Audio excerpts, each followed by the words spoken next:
Você já pensou em desistir da sua fé?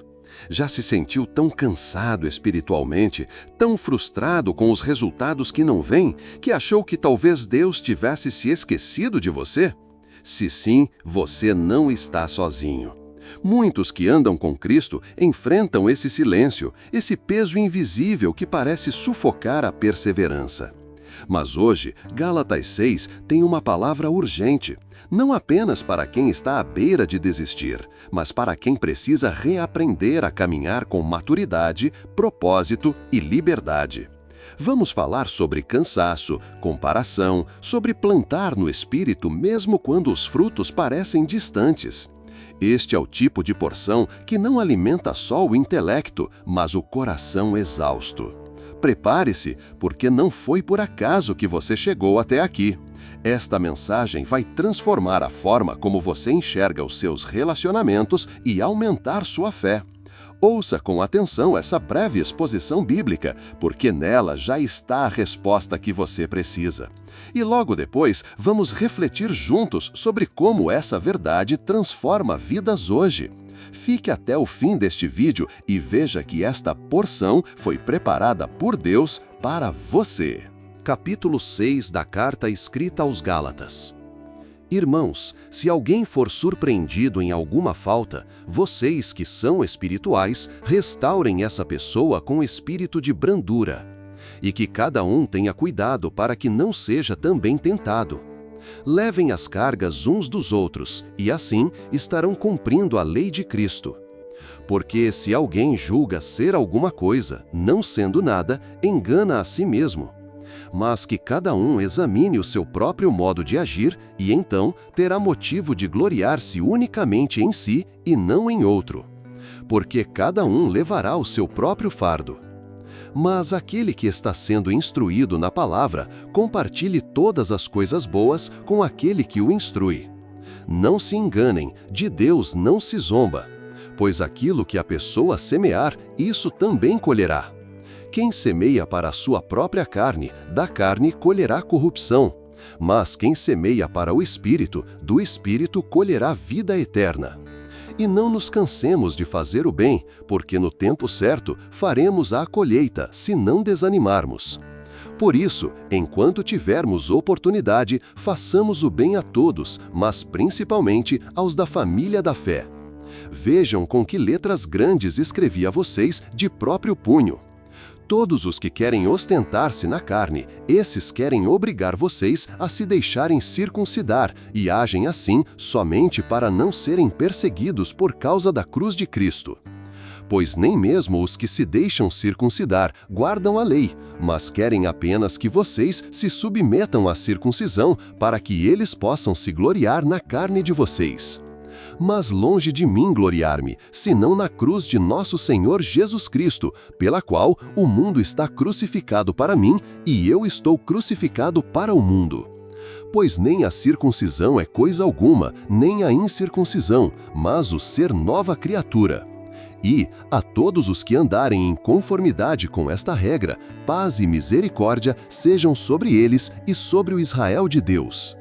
Quanto ao mais, ninguém me moleste, porque eu trago no corpo as marcas de Jesus. A graça de nosso Senhor Jesus Cristo esteja com o espírito de vocês, irmãos. Amém. Gálatas 6 encerra a carta de Paulo com aplicações práticas para a vida cristã, comunitária e pessoal.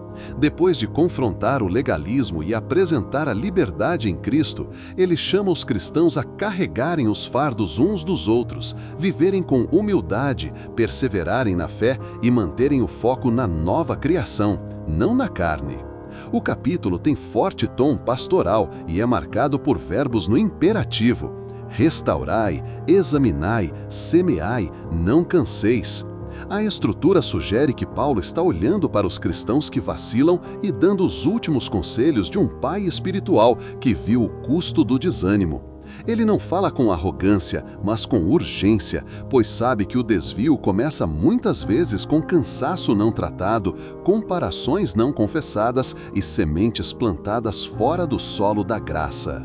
Você já se comparou com alguém e se sentiu menor na fé? A comparação é uma armadilha silenciosa.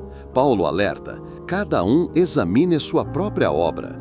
Há um chamado aqui à responsabilidade pessoal, mas também à libertação do olhar horizontal. Quando olhamos demais para os outros, deixamos de ver o que Deus está fazendo em nós.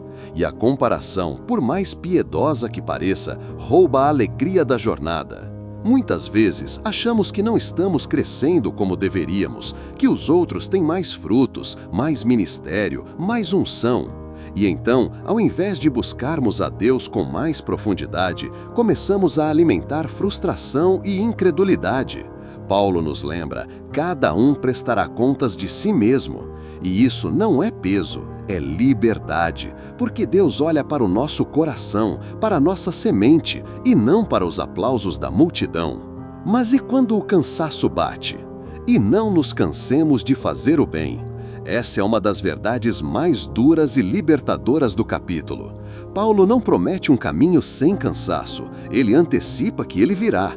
A fé que persevera é aquela que segue mesmo com fadiga, não por emoção, mas por convicção.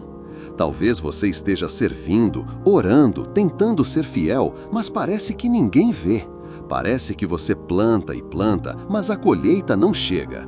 Paulo diz: no tempo certo ceifaremos, se não desfalecermos.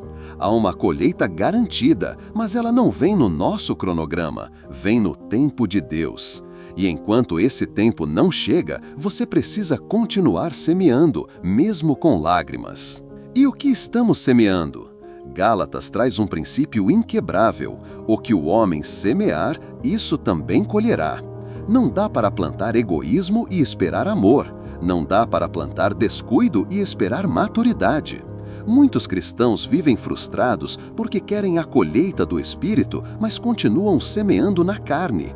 Ou seja, priorizam seus desejos, suas vontades, suas distrações e depois cobram de Deus os frutos da obediência que nunca plantaram. É hora de alinhar o coração. Onde estão suas sementes? Suas escolhas revelam onde está seu tesouro.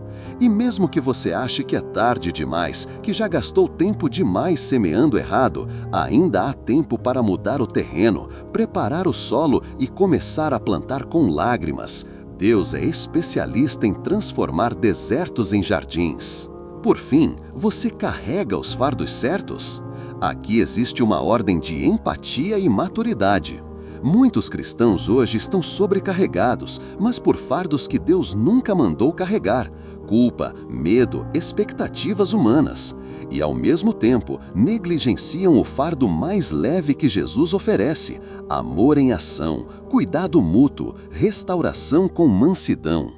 Se você tem vivido uma fé isolada, sem comunidade, sem confissão, sem ombro amigo, talvez o cansaço seja consequência disso. A vida cristã nunca foi projeto solo, nunca foi uma caminhada solitária. O Evangelho chama para uma igreja viva, onde uns restauram os outros com mansidão e todos se encorajam mutuamente com graça. Não desista. A colheita pode não ter chegado ainda, mas o solo está sendo preparado. Deus vê suas sementes, mesmo quando ninguém mais vê. Continue semeando no Espírito. Pare de se comparar. Deixe a cruz ser seu único orgulho. E não ande sozinho. Há fardos que só são vencidos em comunidade. Se você está quase desistindo, ouça a voz do céu que grita com amor. Não é o fim, é o meio do caminho. O tempo certo está nas mãos do Senhor. Deixe nos comentários: eu escolho continuar semeando. Compartilhe essa mensagem com alguém que precisa dessa verdade hoje. Vamos crescer juntos na fé e no conhecimento da Palavra de Deus. Que a suficiência da Palavra continue transformando você, porções após porções. Deus te abençoe, a você que crê em seu nome e o busca. Não saia desse vídeo sem antes curtir, se inscrever no canal, ativar o sininho e compartilhar esse vídeo. São atitudes simples que ajudam demais a levar a palavra de Deus a mais pessoas. São como ecos que levam a palavra de Deus adiante, alcançando quem talvez esteja a um clique de encontrar razão para a sua vida em Jesus. Quando você interage, o algoritmo do YouTube entende que essa mensagem é relevante e faz com que ela chegue a muitos outros corações. Se esta porção falou com você, saiba que Deus ainda quer tratar mais áreas do seu coração. Não pare aqui. Continue essa jornada de transformação no próximo vídeo, com direção, clareza e profundidade, aqui no Porções The Way.